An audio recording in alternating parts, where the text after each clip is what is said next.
لو انت حاسس انك انت بعدت عن ربنا ومفيش امل انك انت تعرف ترجع، الفيديو ده ليك.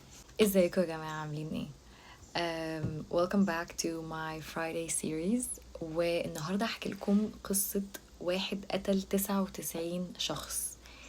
مش غلطة واحدة ولا غلطتين ولا ذنب صغير، ده قتل 99 بني آدم بإيده. وبعدين جه وقت حس فيه ان اللي هو بيعمله ده مش عاجبه، وان هو مش هيعرف يعيش كده اكتر من كده. فقال اروح لراهب واساله هل لي من توبه، يعني اقدر اتوب. فقام الراهب قال له لا، فقام قتله هو كمان، وكده بقى قتل 100 شخص. هو برضو لسه جواه شعور انه مش عايز يموت كده، عايز يتغير في حاجه كده، احساس مش مريحه. فقام راح لعالم وساله، وقال له نفس الكلام ونفس السؤال تاني، هل لي من توبه؟ فراح العالم قال له نعم، ومن يحول بينك وبين التوبة، يعني مين اللي واقف ما بينك وبين التوبة؟ بس نصحه ان هو يسيب البلد دي خالص، يعني المكان اللي هو كان فيه واللي هو كان بيذنب فيه وكان بيقتل فيه، قال له ابعد عنه. فقال له روح بلد فيها ناس بتعبد ربنا وابدأ من جديد، يعني كأنها صفحة كده على بياض، وما تقعدش مع الناس اللي كانت سبب في ضياعك او ان هي شجعتك انك انت تعمل الحاجات اللي انت بتعملها دي. وفعلا قرر يروح، بس وهو رايح في الطريق مات. وهنا الملايكة اختلفت، يعني هل هو مات كده تايب ولا مات وهو لسه في طريق المعصية؟ قام ربنا قال لهم ايه؟ قيسوا المسافة اللي هو مات فيها للمكان اللي هو كان رايح له، والمسافة ما بين اللي هو كان فيه والمكان اللي هو كان بيذنب فيه، وشوفوا هو كان أقرب لأني بلد. فلقوه أقرب لبلد التوبة، فربنا أمر أن تقبضه ملائكة الرحمة لأن هو كان في طريق التوبة. وقال النبي صلى الله عليه وسلم في حديث صحيح: فوجدوه أقرب إلى الأرض التي أراد فقبضته ملائكة الرحمة.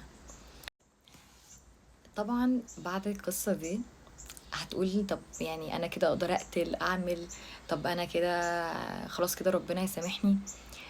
النقطة في القصة دي إن في ناس كتيرة قوي فاكرة إن هم خلاص كده ضاعوا، مفيش، إن الذنب أكبر من إن ربنا يسامح عليه. بس الحديث ده بيقولك حتى لو قاتل 100 نفس ربنا تاب عليه. فالمورال من هنا مش مهم انك انت تكوني وصلتي للحاجة اللي انت نفسك فيها، المهم انك انتوا تكونوا رايحين لربنا حتى لو كل شوية رجعتوا تاني، انك انتوا تاخدوا نفس الخطوة لقدام، انك انتوا عايزين تتغيروا، عايزين ربنا يتوب عليكم. واوقات الناس اللي حواليك ما بيشجعوكش، بالعكس ممكن يحبطوك، بس دايما اسأل اهل العلم، مش اي حد يقولك لأ تسمع له.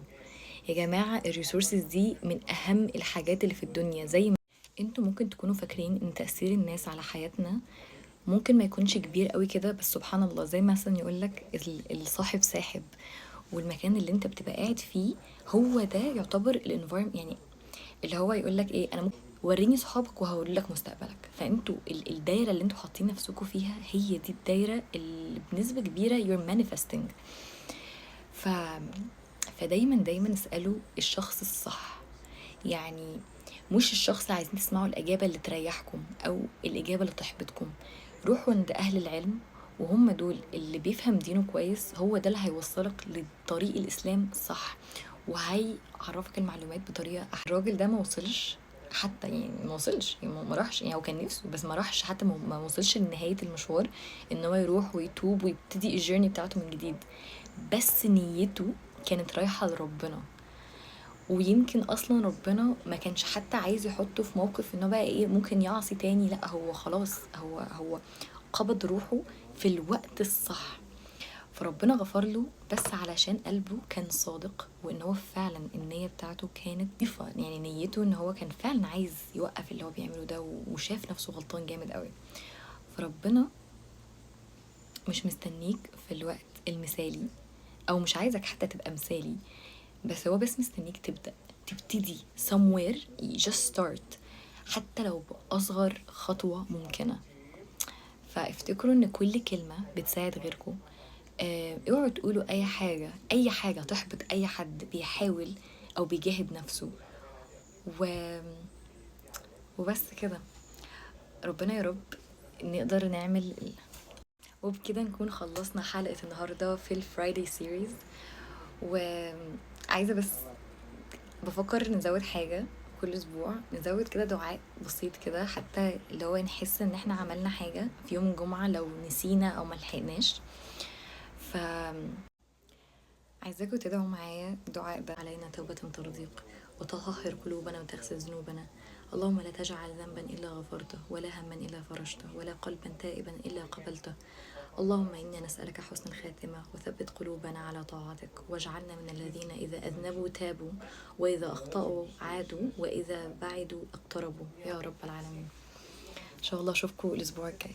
باي.